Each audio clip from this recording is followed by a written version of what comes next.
All right. Happy Tuesday to those of you joining us today. Good morning, good afternoon, depending on what time zone you're joining us for. Super excited to be to you all live today to talk about blockchain use cases in business. So we're going to be diving into ways that businesses right now are using blockchain and digital assets. And want to take the next moment or two to actually introduce you to our co-presenters today. So my name is Nick Farr. I'm the blockchain and digital assets practice leader here at Forvis Mazars. But super excited to be joined by a couple other individuals that are going to be presenting as well today. So I'm going to hand it over to Tom and James to introduce themselves as well. So Tom, if you wouldn't mind going first, and then James, you'll go next. Sounds great, Nick. Thank you. Yeah, and just like Nick, I'm super excited to be in this space. Name's Tom Haldeman. I'm out of the Kansas City office. I've been interested in this area since about 2013. I actually gave a presentation in 2014 where I thought if I could just explain at a technical level how this stuff works, that everybody would magically get it and understand and see the vision for the potential that it had. And I went into way too much detail on technical on that one, and I have a tendency to get into way too much detail generally. So we're going to keep it higher level. I'm going to give you a brief overview on what blockchain technology is to kick us off here in just a few minutes before James and Nick share some of the use cases today. So with that, James, I'll hand it over to you. Yeah, so I'm James Farley. I'm a senior manager within the firm's audit practice. I sit in Richmond, Virginia. I wish I had got into crypto in 2014 when Tom did. I'd be a lot more wealthy if I did. Unfortunately, I didn't get into it until about 2020. But I've since consumed, hours and hours of podcasts and audiobooks, so I'm pretty passionate about the space as well. Thank you, Tom and James, for joining us today. I think this is a good time to go over, a quick idea of what we're going to be talking about today, what today's agenda is going to look like. So, first of all, we're going to try to answer three questions. First is, what is blockchain? Blockchain is a buzzword that has been thrown around for several years now. But what exactly is it and how does it work? So, as Tom mentioned, we'll try to explain this in a way that you can actually understand it instead of using very technical terms. I wish somebody would have really sat down with me whenever I first learned about blockchain and digital assets all the way back in 2017, and really just, spent 5 minutes, explained it to me like I'm a fifth grader, right? So that's the first question we're going to answer. The second question is, how are businesses using blockchain to encourage growth? So believe it or not, there are actually some businesses using blockchain applications to encourage growth to their top line. And in anticipation of where their customers are going, they're also offering blockchain-based solutions. So we'll share multiple examples of this, and we'll dive into some real-world examples. The third question that we're going to answer is, how are businesses using blockchain to reduce cost? Cost reduction is a key driver of business solutions because it directly impacts the bottom line. And so, again, we'll take a look at some real-world examples here in this section as well. So now that we know what we're going to talk about, I love to just start off with some housekeeping items as well. Today, actually, the SEC approved for trading Ethereum ETFs for the very first time. And so want to make it very clear and upfront that anything that we mention in this presentation is not investment, financial, legal, or tax advice. Please consult your advisor if you're considering investing in anything in this space. If, for whatever reason, you want to continue to learn more, we're happy to have those conversations, but just hear us that none of this is financial advice. But at the same time, I also want to encourage you all to ask questions. So there is a Q&A option. You can submit as many questions as you like.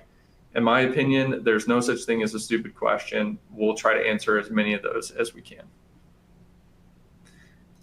So we're going to dive in here to our first polling question right off the bat. Would love to know, what, if anything, would give you more confidence in the future of blockchain and digital assets in the US?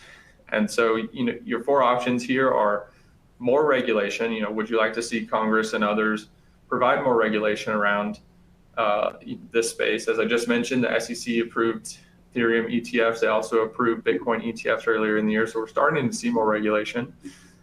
Second option is maybe some more educational resources. Like this webinar, for example. Third option, more market adoption by the Fortune 500. Would you like to see the Fortune 500 really start to lean into this space, and would that give you more confidence? Or is it just nothing? You are over this hype cycle, and you just don't think that there's anything that can provide you more confidence in the future of blockchain and digital assets in the US. Awesome. So looking at the results here, it looks like it's pretty evenly split between the top three. More regulation, more educational resources, and more market adoption by the Fortune 500. Super interesting to see that, because I do think that we will actually see some more regulation here in the future. In fact, Congress has been bringing this up pretty regularly over the past couple of years, and I think it's probably a matter of time before we see regulation around things like stable coins and market structure and things like that. So, as I mentioned earlier in our agenda, first question that we're going to answer is, what is blockchain? And so, like any good steward of our resources, we went out and we asked ChatGPT, what is blockchain? And this is what it said. So it says, blockchain is a decentralized distributed ledger technology that records transactions across many computers so that the record cannot be altered retroactively without the alteration of all subsequent blocks and the consensus of the network. Each block in the blockchain contains a number of transactions, and every time a new transaction occurs, it is added to the ledger. That's great and all, but you guys aren't joining us here today for us to just restate what ChatGPT can tell you. So we're going to break this down into a few different steps, and we're going to hopefully try to explain this in a little bit easier to digest way. And so now I'm actually going to hand it over to Tom here, and he's going to try to explain this as if we're all fifth graders. Tom? Thanks, Nick. Appreciate the opportunity to redeem myself from my presentation from 10 years ago to make this a little bit more easily digestible. So what we're going to do is we're going to step through 6 slides, and each slide is just going to contain something that's pretty straightforward, something familiar to you, hopefully, that you can kind of sink your teeth into. And these will build, and eventually you'll be able to go back to that definition that Nick read, and it'll make more sense, because that's, quite frankly, a lot of word salad and hard to follow as it's written. But I think hopefully as we break this down into its individual components, it'll make a little bit more sense for you. So the big thing to know is that blockchain is really a type of database. So think about your general ledger, think about maybe an HR file that lists out your employees. Those are 2 very different data sets, but at the end of the day, they're both stored inside your company's server. Maybe it's a SQL server, for example. So the final data that you're working with might look totally different, but the fundamental technology behind the scenes is the same for those 2 things. So for a general ledger, that database is going to contain things like the date, the description, the journal entry number, the debit amount, and the credit amount. For an HR file, it might contain name, address, phone number, tax ID information. So again, very, very different end product, same fundamental behind the scenes stuff that's going on. With blockchain, it's the same kind of concept, that the fundamental purpose of blockchain is a type of database, and that there's different applications that can be built using this technology, each with its own blockchain-based database. For example, Bitcoin has a blockchain-based database. Some individuals created it, maybe one individual, it's a little bit ambiguous, but they created it and released it into the world, and it's got its own database. And then you go to another cryptocurrency or project or whatever you want to call it, called Ethereum. It's got its own database. So they're completely separate, and they are databases at the end of the day. So again, I've said it 100 times, it's a database, okay? But what makes the database unique is this feature that I'm going to go through. There's about 4 key elements to it that really define what a blockchain database is. Number one is they're generally append only. So you can't go in and edit transactions. So let's say you're trying to record rent expense for the month, and you type in what you think is the account number for rent expense. You type in 500, you put in the amount, and you say post. Well, when you hit post, you realize, okay, whoops, 500 is actually salaries and wages. I meant to hit rent expense. Let me fix that. Well, you can't fix it by going in and editing the transaction. You've got to make an adjusting journal entry, the second journal entry, to correct the first. Okay, so it's additive, it's append only, it's not that you can go back and edit the transaction. So here, just like with an adjusting journal entry, at the end of the day, when you take these 2 transactions together, it nets to where you want to be. But again, you cannot just go back and edit that original transaction. So not a new concept. There's append-only databases with existing databases, but this is one of the key features. Now, the next is also not a new concept. This is also how many databases work. A blockchain will batch transactions. So it's not processing each transaction individually all the time. It'll batch up a group of transactions and process them together. In banking, some new banks, some big, large banks will process every transaction one at a time, but many older or smaller banks will still use a batch transaction system where, the transactions will occur throughout the day, but they won't actually post until overnight, and all of those transactions will get netted together. Another example is if you go out to dinner and you have, your family with you, and you get a drink and you get a burger and you get several things, you're not going to get a receipt for each one of those individual items. They'll batch them all up together.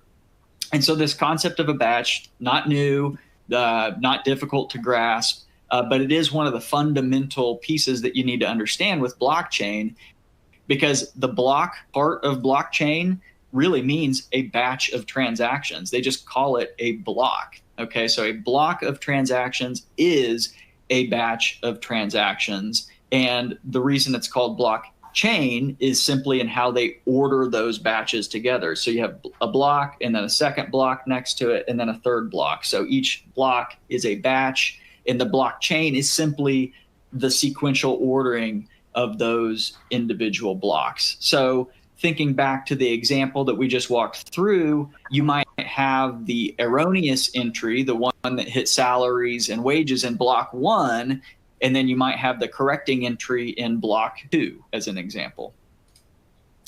Now, where blockchain gets really interesting is this distributed, decentralized concept.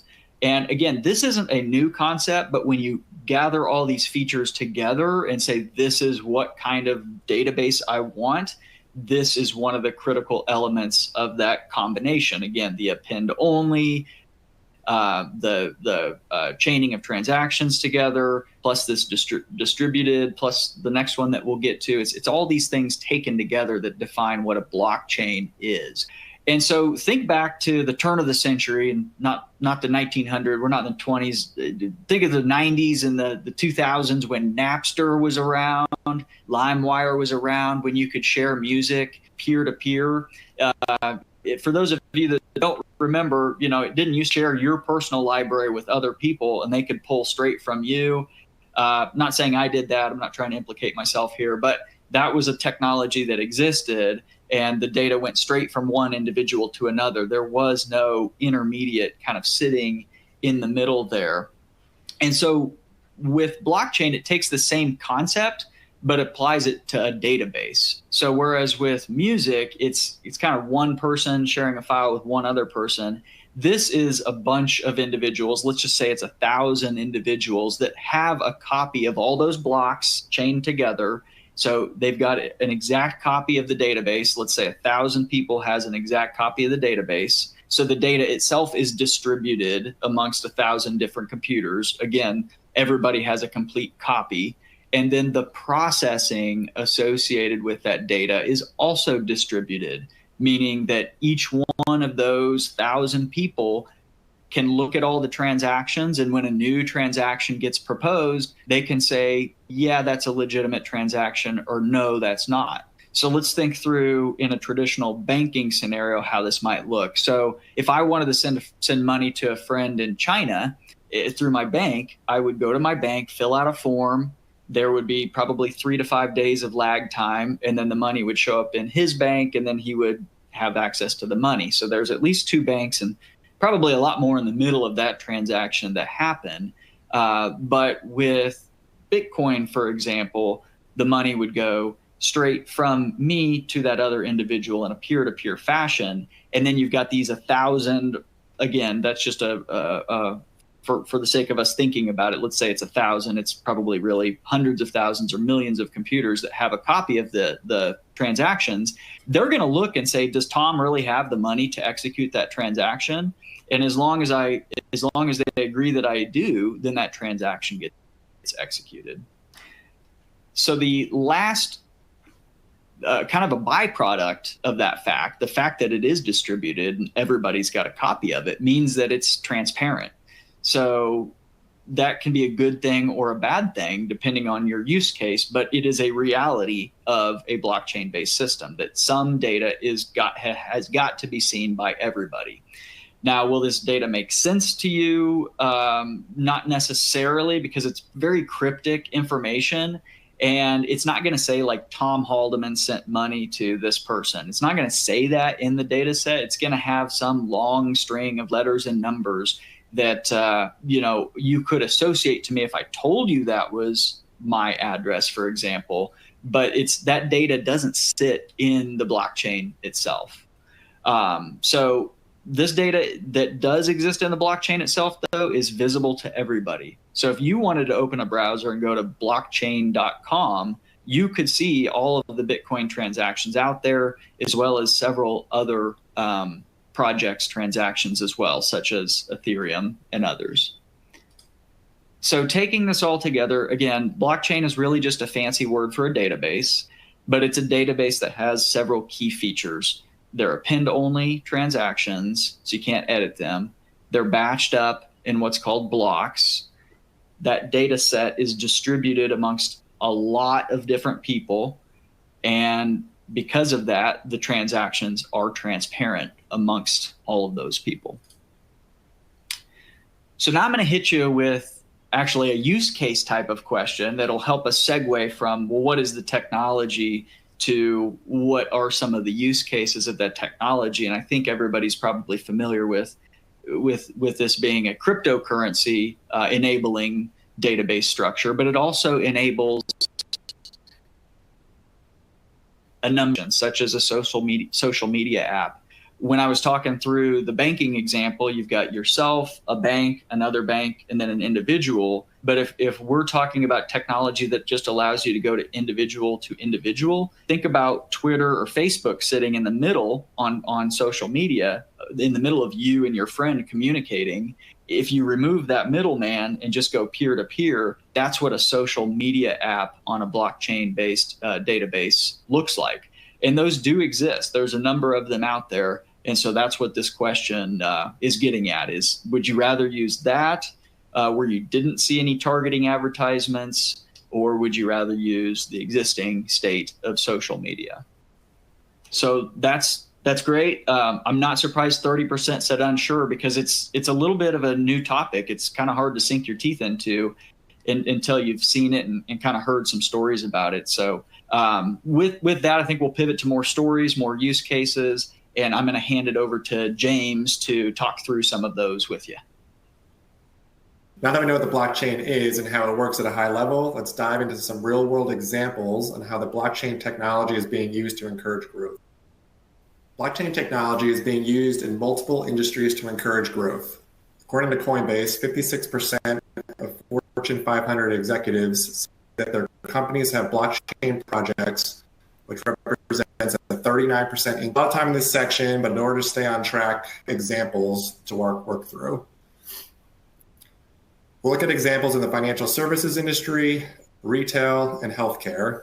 If industry is not specifically represented in this section, we will be providing additional examples in our next section, how are businesses using blockchain to reduce costs.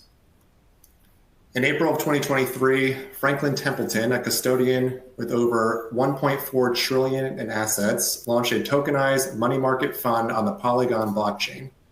It is fully backed by cash and US Treasury bills, and each token represents one share in their FOBXX fund. As of June 2024, the fund had about $368 million in assets.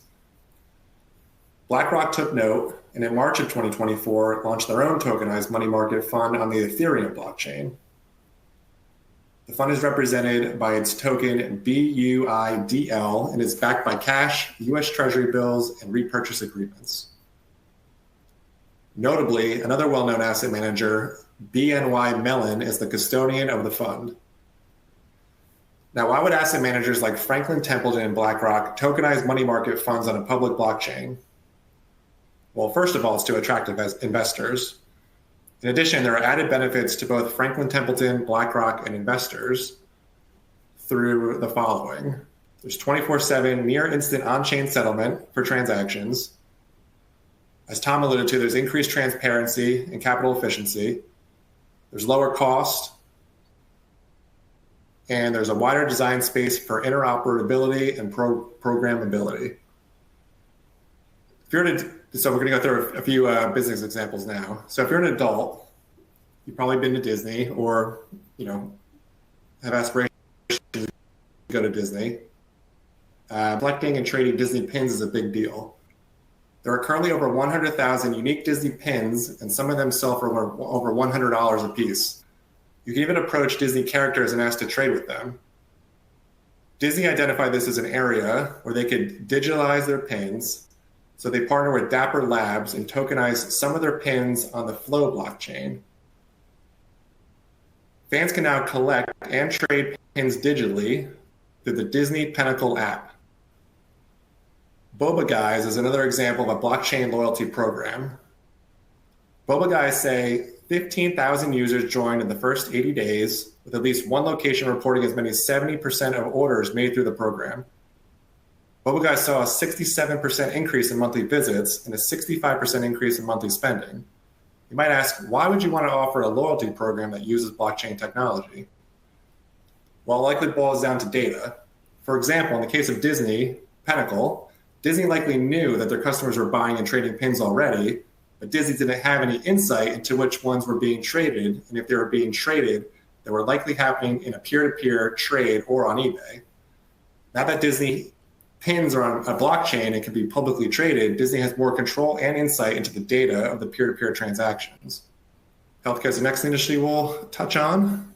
So according to D Magazine, healthcare data is up to 50 times more valuable than financial data.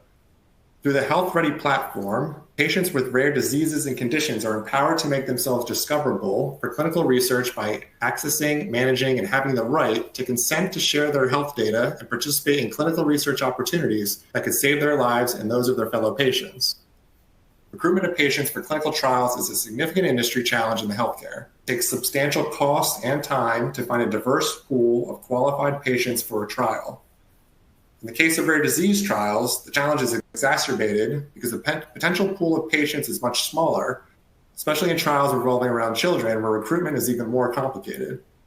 One of Health Ready's latest projects is focused on helping parents and children with neuroblastoma, a rare cancer mostly affecting children, to utilize their data to find and be found for clinical research opportunities to help contribute to a cure and/or have a therapy that could give them a better quality of life.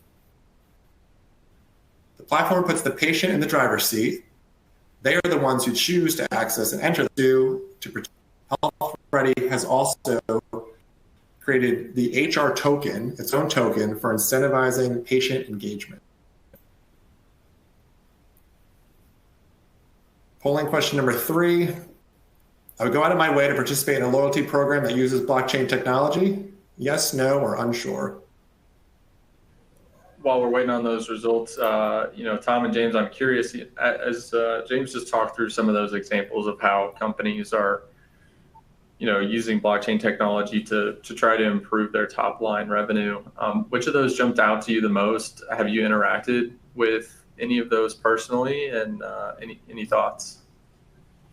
I have not personally interacted with any of these. I mean, I think the loyalty programs are really interesting because it's somewhat of a low risk entry. And when I'm thinking about what kind of things do I want to get involved with, if it's brand new technology and I'm not really sure about it, I don't want to go all in or put all, big dollars at risk. I want to kind of dabble in something that I can say, well, if this really goes off the rails, it's not going to destroy my company. It's not going to be a huge problem. And so things like loyalty programs, things like donation, like if you're a non-for-profit, I've seen some really compelling use cases that help with donations, things like badges that you give out as in NFTs for certain donor levels. So those sorts of things are kind of what I would be thinking about if I was a company wanting to get into kind of this space, or those lower risk things, as opposed to maybe doing all my, trying to make it a goal to do all my transactions in a blockchain based way. So that's kind of the lens I look at it through. Maybe that's because I'm a conservative CPA, but I tend to look at the risk side of things coupled with the technology, and start small and kind of grow over time as I get used to something. So Nick, I don't know if you have any thoughts or reactions to that, or James, or something else that jumped out at you.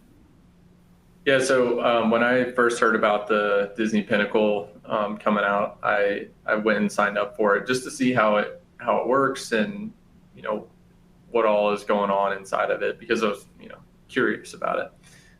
It's pretty neat. You just download an app, sign up for an account, and you can buy and sell these digital pins.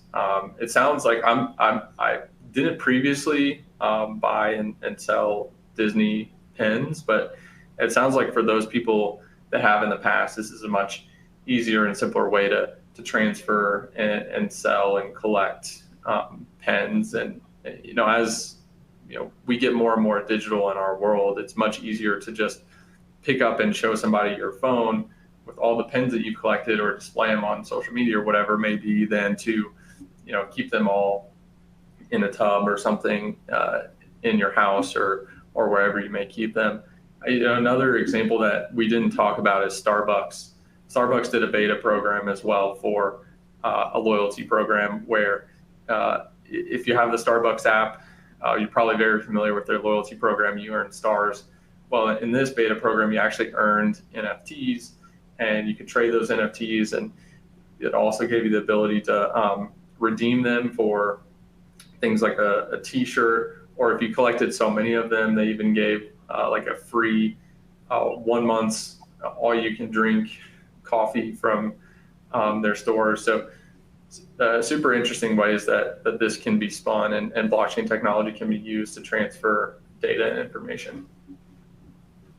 All right, well, thank you, James, for covering those examples on how businesses are using blockchain technology to encourage growth.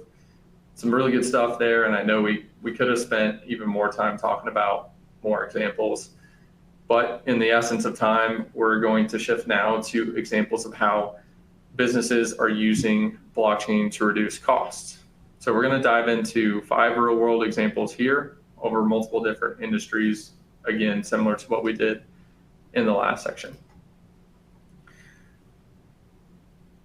So the real high level, we're going to talk about financial services in fintech with Circle and US dollar coin. That's the USDC that you see here on your slides. We'll talk about retail industry examples with Compass Coffee and Felix using stable coins. We'll also talk about Walmart and their food traceability. In fact, there was somebody at the very beginning of this presentation, they even chatted in a question about they knew that Walmart was using it. So you know who you are, and glad that this is on your radar. And then finally, the public sector. California DMV is actually using this for their car titles. And so, these are all different ways that they're using blockchain technology to reduce costs. And we're seeing stable coins as a rise in demand to reduce transaction costs and settlement times. And so let's dive into Circle and USDC. So this quote at the top of your slide here is actually from PayPal's Senior Vice President of Blockchain, Crypto, and Digital Currencies. He says, stablecoins are the killer application for blockchains right now, and they're going to be fundamentally important for the status of the dollar as a global reserve currency. That's a pretty dynamic quote there. So what exactly is a stablecoin? Some of you are probably wondering what exactly it is, and that's totally fair. And so generally, it is a cryptocurrency which has a value that is pegged or tied to that of another currency, commodity, or financial instrument. So for example, you could have a euro stablecoin that seeks to maintain a one-to-one peg to the euro. Another example, a US dollar coin, US dollar stablecoin seeks to maintain a one-to-one peg to the US dollar. And stablecoins are not just limited to global reserve currencies. You can also use stablecoins that are backed by gold or other commodities. So for example, you could have a gold stablecoin that seeks to match the value of gold on any given day or any given time. I've also seen diamond stablecoins, or you name your commodity or currency. There's people that are probably, or companies out there that are probably trying to create some form of a stablecoin that pegs to that value. And so because stablecoins are considered the killer app for blockchains right now, I want to go into and spend the next couple of slides diving deeper into this particular topic. So one of the largest stablecoins available is USDC, which is issued by the company called Circle. USDC is a stablecoin. It's pegged to the US dollar, as you probably could have guessed. That's on multiple public blockchains, including Ethereum, Solana, Stellar, and Near. As Tom mentioned earlier, each of these are its own separate blockchain or database. So, the Ethereum blockchain is the database of the Ethereum transactions. The Solana database, the Solana blockchain is a database of the Solana transactions, and so on and so forth. So how does Circle peg the token USDC to the US dollar? Well, they have roughly one-to-one reserves of US cash or short-term treasuries that's at or near the same amount of tokens in circulation. So as you see on your screen here, on the left side, the left bar, the primarily just one color of blue, is roughly 32.6 billion. That's how many US dollar coins are in circulation during this time. They have 32.7 billion in reserves to match the amount in circulation. And so a stable coin is really a digital representation of whatever it's being reserved against. And so because the Circle Reserve Fund that it's being reserved against is effectively one-to-one, I mean, there's a little bit more that they have in reserves than in circulation, that's how it's able to keep its peg to the dollar. This is just one example of a stable coin, and they aren't all operated the same way, but in this case, an oversimplification of this stablecoin process is basically just taking a digital representation of a US dollar, putting it on a blockchain while trusting a third party, in this case Circle, to safely store and maintain reserves in a one-to-one ratio. And in fact, in the small print down there underneath that visual that you see on your screen, you can see that BNY Mellon is the custodian, and it's managed by BlackRock. You can even go out to BlackRock's website and look this Circle Reserve Fund up and see that, it's all been registered with the SEC and all those sorts of things. You can see all the different treasuries that it owns, when it purchased those treasuries, all those different sorts of things. So there is, the Circle tries to provide a lot of transparency so that you can trust that they do have, in fact, one-to-one reserves, which is how they're able to maintain trust in the peg to that dollar. Nick, I think it might be worth talking a little bit about Tether and maybe Terra Luna as well. So as Nick's talking about stable coins here, we're focused kind of on the big one, the USDC. But there's other companies that have issued stable coins, and are one of them is highly used, Tether, which operates under a similar kind of approach as USDC, where every dollar that they take in, they make 1 unit of their Tether coin, and then people can transact with that. And if they want to redeem that for $1, they've got that capability. But again, both in that case and the USDC case, you're relying on that company that's issuing that. And you're trusting them that they've actually got the dollars in the bank, to fund this, or the equivalent of dollars in the bank to fund this. There was an approach that was really consistent with the core principles of blockchain technology. There's a lot of the people that are really into blockchain technology, don't want to have any third parties involved anymore. They don't want it to be like a Tether or USDC setup where there's some kind of third party in the middle. They want it truly to be peer-to-peer. And in order to get it to be truly peer-to-peer, you have to get real creative, and turns out it doesn't really work that well. It led to a massive problem where they had come up with these algorithms that would essentially keep that peg that Nick is talking about, that would keep the value of these tokens exactly at $1. But they kind of got in over their head. They thought these algorithms would keep it right there at $1. They knew it would have a little bit of volatility, where sometimes it drops to 98 cents, sometimes it goes up to $1 but they made a mistake on the bank, and the value got what's called depegged, meaning it dropped from 90 cents to 8 cents and cratered itself, and ultimately became worthless. So that coin went from being worth $1 per to zero. There are risks with some of these newer kind of approaches that people are taking. They're trying to solve one problem, but exchanging it and creating it for another. So it's been interesting over the years just to see the emergence of the different approaches, the different applications of this technology, the different combinations of some of those pure decentralized ethos that the original folks who made these kinds of database wanted, as well as the reality it can create in certain situations. That with Bitcoin, where Bitcoin is not trying to stay pegged to a US dollar, so it doesn't have that problem. It doesn't need to try and keep it at a certain notes up and down with market demand and supply. So just a couple thoughts there. Yeah, that's some good commentary, Tom. Maybe the inverse of Terra Luna, which is a stable coin that is algorithmically pegged to the dollar, is DAI, D-A-I.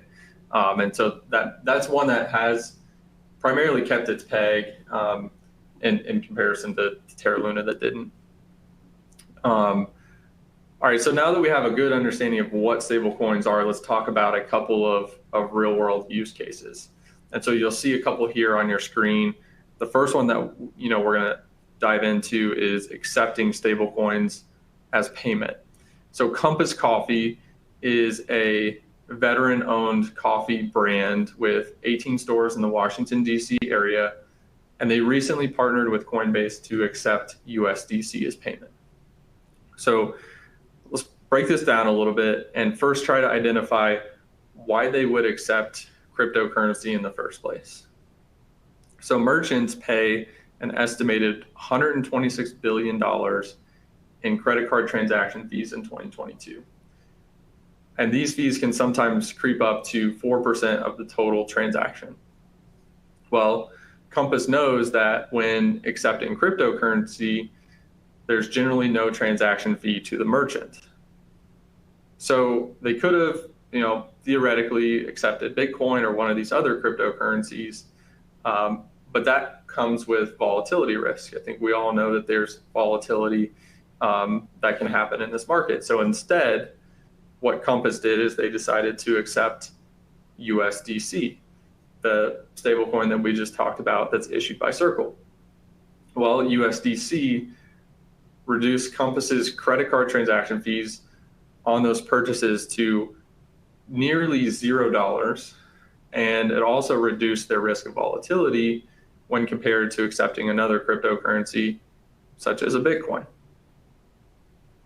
The second use case here is using stablecoins to reduce cross-border transaction costs and improve settlement times. Tom used the example at the very beginning of this presentation about sending money from or sending cryptocurrency from the US to another country like China. Well, the same thing can apply here, only we're using a stablecoin. Again, probably reducing that risk of volatility.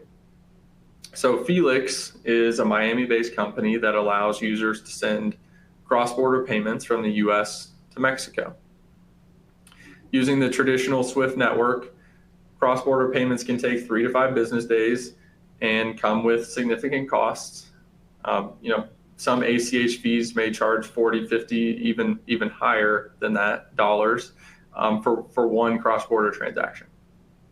So by switching to USDC, Felix was actually able to increase their transaction times, meaning the settlement times were faster, and they reduced their transaction cost by up to 40%.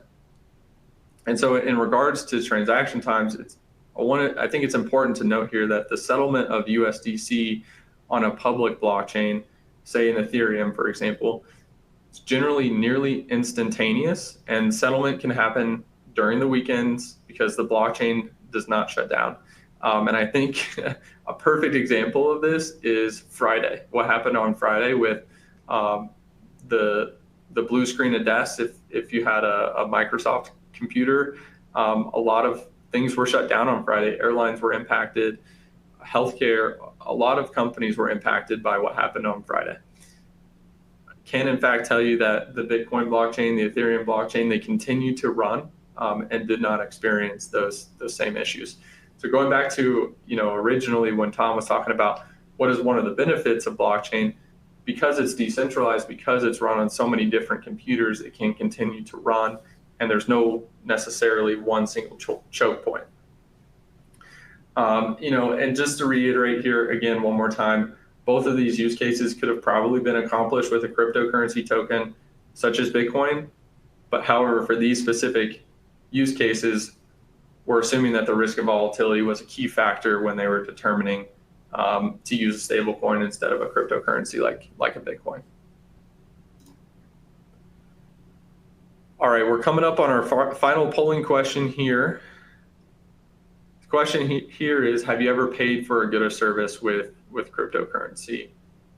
And your options here are yes, no, or unsure. I'm curious, Tom or James, if either of you have ever paid for a good or service with cryptocurrency while we're waiting to see the results pile in. Yeah, I have many times. And early on, there was a service where you could actually buy Amazon products through this third-party service. I know it seems like counterintuitive, like we're adding layers that doesn't really fit with the ethos here of blockchain technology. But you could pay with cryptocurrency and you'd get like a 5 or 10% discount, and you could actually define your discount that you wanted to get.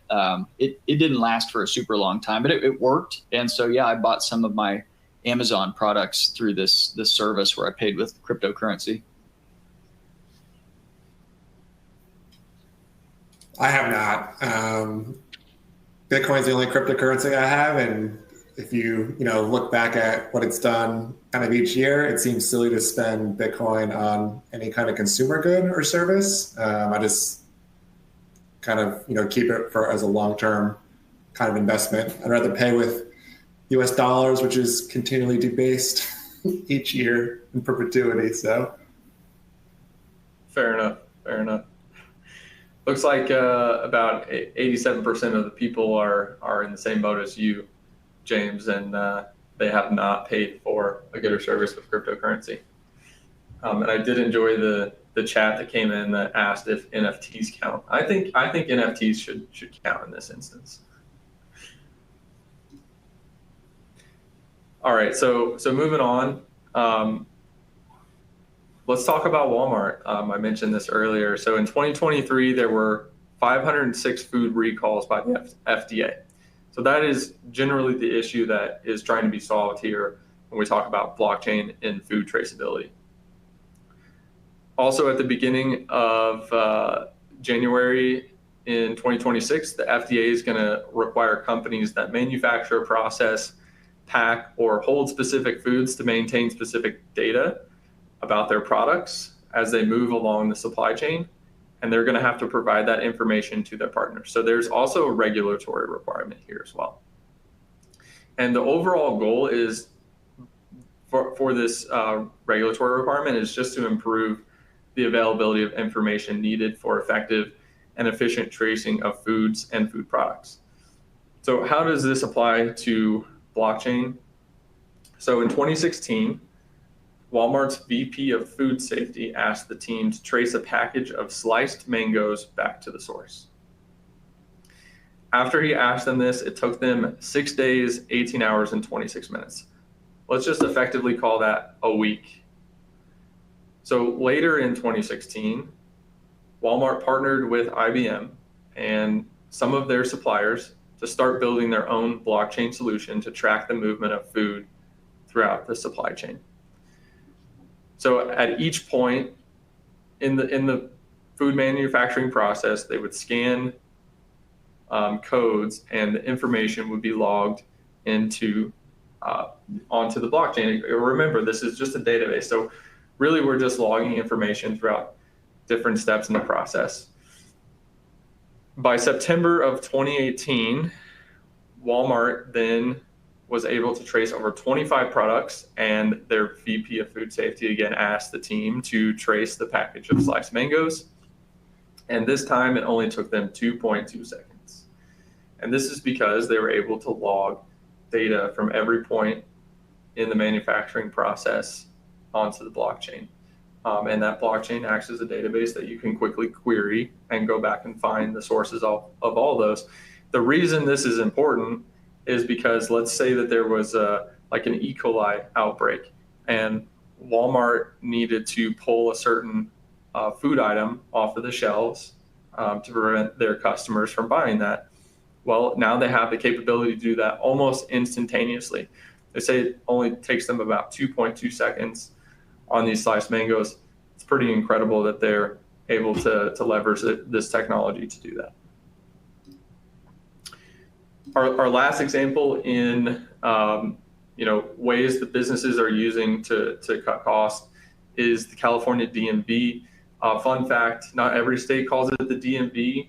If there's any Ohioans on this call, I know you guys call it the BMV. So depending on which state you're in, this is either the DMV or the BMV, but California calls it the DMV. And the DMV is not typically an agency that screams innovation, at least not to me. And so in addition to moving towards a more digital world, protecting car buyers presented an opportunity for the California DMV to catch up and move their title process to the blockchain. And so the problem that they're trying to solve here is a problem called a lemon car.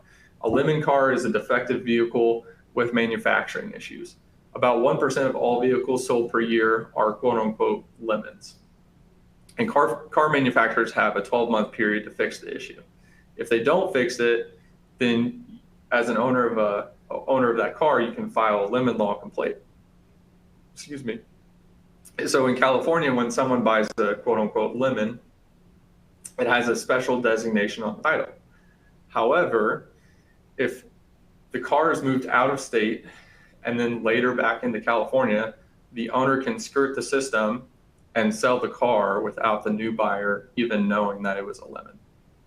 And so the way that California is using blockchain technology to help with this is they created a new title database on the blockchain, and digital wallets hold the car title tokens that are immutable records. Remember, we talked about this idea of immutability in blockchains. And so the titles can't be tampered with. And so once a title is associated with a car, it's associated with that car. And the risk of someone skirting the system to sell a lemon without the buyer knowing is drastically reduced in this scenario. So super interesting thought process there, and how California is using this. All right, so Tom, I think we need you to come back in now and tell us, when do you use blockchain? When is it a good idea to use blockchain versus just a relational database?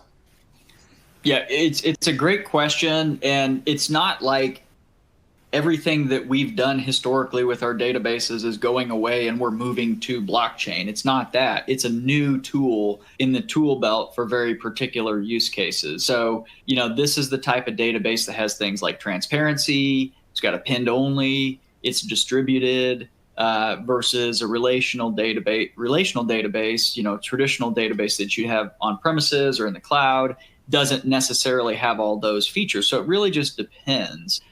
So if we take a look at the next slide, we're going to see kind of what are the comparison points. So transparency, immutability, and decentralization are kind of the three main things that you should be thinking about. If transparency is really important, like tracing transactions from one owner to the next with the case of the DMV, so that you can see that chain all the way up and down, then maybe blockchain is the right answer. If immutability is super important, that you don't want to have any ability to edit a transaction, then maybe that's when you should consider blockchain. Innovation and resilience are important. As I mentioned, there's 1,000 different nodes or millions of nodes on a network. If one of those goes down, the network's going to continue, versus a centralized database. If that goes down, that's kind of a single point of failure. And I don't mean to scare you. The IT departments are fantastic at building redundancy and keeping those back online. What I'm talking about more is, if you're in a network of different companies and you're relying on one company to store all the transactions, you do run the risk of that one company maybe not holding up its end of the bargain and going down. So those are just a few things to think about. And I did see a question that I thought would fit really nicely here was the question of who bears the cost of operating the computers that maintain the blockchain databases. Because with a traditional database, if I've got a database in my company's paying for that. But there's a real cost maintaining these databases, and that cost is spread across all those individual folks.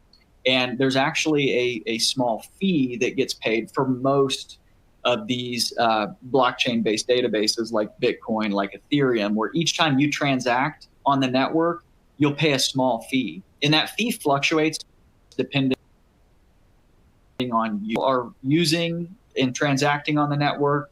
That network fee will go down. Maybe it's only $1 for a transaction on Bitcoin. Maybe it's $2, which on a small transaction doesn't make a lot of sense. So you'll see on Bitcoin, there's not a lot of small transactions that occur, versus other blockchains might be able to have a much higher capacity and they can do thousands of transactions a second. They might only charge a penny or a couple pennies. So transaction fees is one way that money goes from the person that's using the system to the person that's maintaining the system. And others, such as Bitcoin, also have a reward fee system where every block that you are participating in validating, you get some kind of fee. And it gets a little bit more complicated than that, but kind of at a high level, that's how that works.